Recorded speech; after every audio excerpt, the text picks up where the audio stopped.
Hi, thanks for joining a new video. Today we're unboxing the Motorola Edge 70 Cent Fusion. Let's begin. Pay very close attention.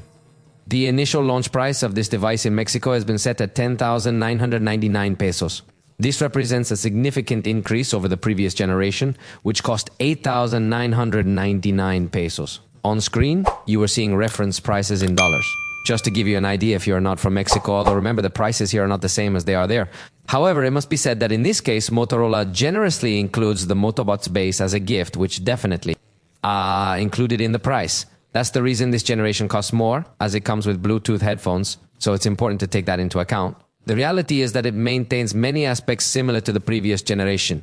So, if you're not interested in wireless headphones, I'd suggest purchasing the previous version.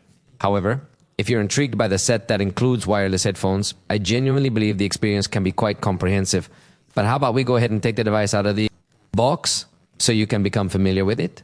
As you can see, Motorola is proudly announcing that they are the official partner of the World Cup. Here, they also provide some key features of the device, and on the other hand, they highlight the headphones, which indeed offer wireless, high-res audio and noise cancellation. Therefore, I emphasize that these headphones will be a great addition for those who do not yet have wireless headphones. So, we are going to proceed and carefully remove this box cover.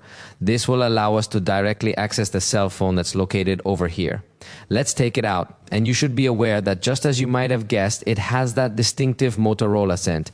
If you weren't aware, Motorola has been adding a fragrance to its devices for several generations, and this one is no different. When you open the box, you immediately notice the Motorola aroma. But anyway, I'll set the phone down here for a moment. And now, we are going to take a look at what else is inside this box here. Obviously, you might have noticed that on the lid, there's a concealed box. We're going to check out what's in there, because it seems to come with a case, which is something we always appreciate. Notice it includes the usual paper. Actually, it's the same paper that will come with the Edge 70 Fusion Plus, which will likely be similar. The truth is, this model hasn't been released in Mexico yet. We also have the headphones manual here. And well, here's the key for removing the SIM card tray. Overall, it's basic information. But the next addition we see here is significant because notice the rubber ear pads for the headphones come first. It's interesting, I already opened this bag and I find it intriguing because they've combined the packaging. The headphones aren't in a separate box, which likely helps them cut costs and provide us users with a better experience. The same package includes both the headphones and the cell phone. Here's the case. As you will notice, this case is completely transparent. In this instance, it is a hard case, meaning the edges are also rigid, allowing you to view part of the device's design. So, if they maintain the color, visually it remains interesting. However, I think I would prefer using it without a case, because it adds numerous reflections that the device, let's say, doesn't naturally have. In fact, this device also has a really pleasant feel to it, so I believe it would be a poor choice to put a case on it if you're aiming to enjoy this delightful tactile experience. Trust me, it's extremely nice, it feels textured, and in this instance, it has a fully matte finish. However, it's always a pleasure to have an integrated case to provide protection, even though I would have preferred a case with a more distinct design, similar to what we occasionally saw in previous Motorola generations. Nonetheless, it's definitely a positive experience when, upon unboxing the product, we find it includes a case. Additionally, it comes with all the necessary paperwork and also includes the headphone accessories themselves, which is a nice touch. We keep this here for now. Let's remove the cover to see the contents. First, the charger. Motorola states it's 68 watts. It has a traditional cover and USB-C, offering a modern connector. I like that, as it's already 2026 and USB is outdated. Here's practicality. The cable, clearly on both ends, comes with USB-C to provide a modern touch as well. They are dyed red inside to help you easily identify your original cable. Sometimes I perceive it as red and other times it looks orange. Perhaps my vision isn't very sharp today. The fact is, you must use the original cable to fully enjoy and benefit from the fastest charging speed available on this device. That's what we have with the cell phone, but as I mentioned to you, they also come with the earbuds, which I believe is absolutely wonderful. So right here we have this little box containing the beige Motobots. Let's take a closer look at what's inside. It's quite compact, and I initially thought the headphones were a bit larger. Take a look over here. It indicates where the tactile surface of the earbuds is located. So, We are going to carefully try to remove them, and we will get to know them a bit more in detail. As far as I am aware, these headphones indeed come equipped with Google Fast Pair, which means that pairing them should be quite straightforward and easy. There it is. I finally managed to get them out, and here it is. To be honest, the case appears to have a simple design, yet I believe the quality of the headphones themselves should be quite good. It features a pairing button, closed format headphones with these ear cushions, and I can confirm that they indeed come with both Microsoft Swift Pair and Google Fast Pair. So, if you're looking to pair them quickly, to connect the headphones to your Android device or Windows laptop, simply open the case and the pairing dialog box should appear right away. So they come with positive ecosystem technologies, and I emphasize that for this integration, you are indeed justified in the increase in price. Let's say if you were to consider these headphones at the price of this new generation. However, we will separately analyze these headphones so you can understand their quality and performance. For now, let's put it back here in this box because that's all we observe in the contents of the packaging. Now let's focus on the phone. We have already set up the device, so how about we explore its specifications for more details and data on this device. It has a thickness of 721 millimeters and weighs 177 grams. Motorola continues its trend of producing ultra-thin, ultra-light devices. The last generation had a thickness of 795 millimeters, making this one thinner while keeping a very similar weight. By the way, the back cover has a nice texture. I'm not sure if you can see it well, but it looks really nice in this light blue shade. It's also available in blue and green. Although these colors are developed by Pantone, this device doesn't have the little mark here to showcase that. When it comes to resistance, it maintains IP68 as well as IP69 and also keeps Gorilla Glass 1, maybe I would have liked to see here, and Gorilla Glass Victus. I think the price at which it is already being distributed would be a little more justified. The screen goes up in size, reaching 678 inches in its diagonal. Before it was 6 to 67, maintains resolution 1K, that Motorola calls as Super HD. To be exact, we are talking about 1200 as 2702 pixels. This screen is 144 hertz. The last generation was 120, so in that sense it has gone up. Although it seems to me that most of the time the screen will be in 120 hertz and alternating only when you use Moto Game Time in games could go up to 144 hertz. And now the peak brightness has increased to reach 5200 nits. This screen achieves an extremely high level of brightness, especially with HDR content, as it supports HDR10+. Also, as usual with Motorola, this screen is Pantone validated. Therefore, we notice several improvements on the screen compared to the previous generation.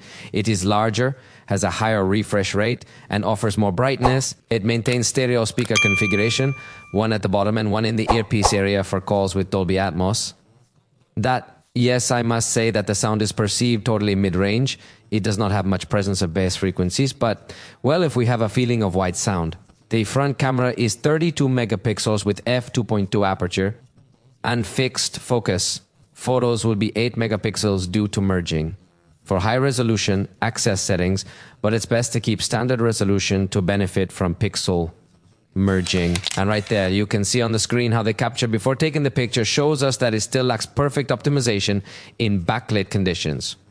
Although it does make a commendable effort, and after taking the picture, it achieves a better balance of lights and shadows. Honestly, the picture looks quite good overall. It has commendable detail, a notably excellent color, and a good control over the brightest areas to prevent any burn spots. So as a first MP impression, I like the front camera, and this front camera can record video up to 4K at 30 frames per second, so it delivers quite well. Of course, it would be even better if it had autofocus, but well, that's asking a lot from a device that is actually mid-range. On the back, we find an ultra-wide-angle camera of 13 megapixels with f2.2 aperture, and with autofocus, it can also function as a macro camera. Then there's the main camera with 50 megapixels featuring an f1.8 aperture and optical stabilization. Now let's look at some examples. The colors, validated by Pantone, ensure better interpretation and accurate skin tone detection in the camera. Honestly, the ultra wide-angle camera appears impressive in this initial impression. Additionally, the main camera performs admirably, showcasing its capabilities effectively. The two cameras have similar colors, not perfectly accurate, but I like them. Now at 2 times zoom, it crops the sensor for optical quality but loses some dynamic range. At 4 times digital zoom, you can see it's digital, so it's not strong here. Finally, 10 times is the max digital zoom, confirming it's not its best feature. Let's just say that the zoom is quite basic for this price range. There are already certain devices that have a telephoto camera, so I believe it might be lacking a bit in that aspect. And if you thought this was a third camera, it's actually just an anti-flicker sensor for those times when you're going to take a picture of a screen or when you're in a scenario with artificial lighting. Occasionally you might notice a flicker, but this can be prevented with the help of this sensor. Furthermore, he mentions that the ultra-wide-angle camera has the capability to record video in 4K resolution at 30 frames per second, much like the main camera does. Therefore, this is definitely good news. However, it is important to note that achieving 60 frames per second in 4K is not possible at this time. Thus, if you desire 60 frames per second, you can only achieve full HD, and the ultra-wide-angle camera isn't available at 60 frames per second, presenting some video recording limitations. However, the upside is you can record in 4K with the ultra-wide-angle camera, and it does dynamically switch between the cameras. While recording, it takes a seconds, not an instant switch, but hey, at the very least, if it provides you with that capability.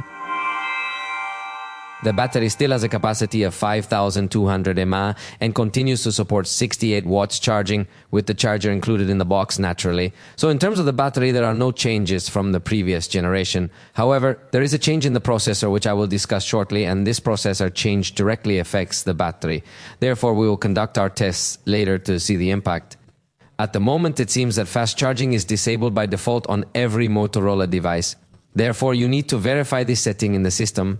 Fortunately, we will encounter Android 16, which means it comes pre-updated from the factory. Lastly, in terms of performance, we will find 8 GB of physical RAM with the option of virtual RAM that I do not recommend to have activated, maintains the 256 GB of storage that we saw from the last generation. But there is an important change in the processor that is now a Snapdragon 7S Gen 3. The previous generation featured a MediaTek Dimensity 7300 processor, which wasn't bad at all. However, if you tend to trust Qualcomm and Snapdragon more, then this new generation might pique your interest. Now, for those who are into numbers, here are the results in Geekbench. With a single core, it provided us with 1,145 points, and in multi-core, 3,378. Effectively, this generation we notice a bit more power. On the other hand, in Antutu, it obtained 10,72,811 points. Like almost all cell phones, it discharged a 5% battery during this test. This seems normal, but if you want to know the exact performance of this device, we will conduct much more detailed tests in the video review. For now, we have reached the end of this unboxing. I hope you enjoyed it. If you did, you know you can let us know, and we'll see you next time.